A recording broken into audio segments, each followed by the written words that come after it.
Salah Abdeslam a été condamné cette semaine à la réclusion criminelle à perpétuité incompressible. Pour faire clair, c'est une peine de prison à vie, tant ça va être quasiment impossible pour lui d'obtenir un jour une libération. C'est une peine rarissime en France. Elle a été prononcée que 4 fois en 30 ans et à chaque fois, c'était dans des cas de meurtre sur des enfants ou sur des policiers. Alors pourquoi la cour d'assises spécialement composée pour juger les attentats du 13 novembre 2015 a prononcé cette peine? Elle considère que même s'il y a eu différents lieux d'attaque, il n'y a qu'une seule et même scène de crime. Alors tous les terroristes qui étaient présents ce soir-là sont responsables finalement de tous les faits qui ont été commis. Et donc Salah Abdeslam, peu importe qu'il n'était pas au Bataclan, qu'il n'a pas tiré sur les policiers qui sont intervenus ce soir-là, pour la justice, il est responsable des attaques. La justice, elle n'a pas cru à la version de Salah Abdeslam pendant le procès. Salah Abdeslam,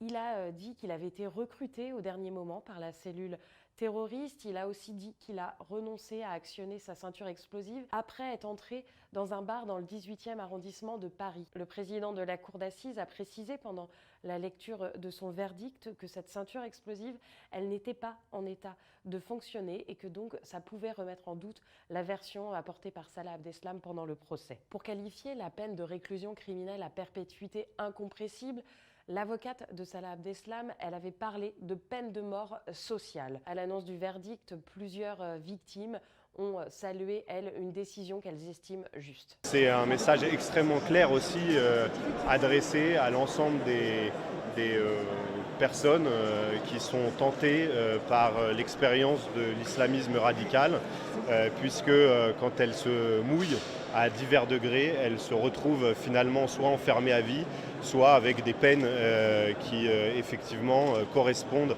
à l'engagement qu'elles ont pu avoir dans ce genre d'événement.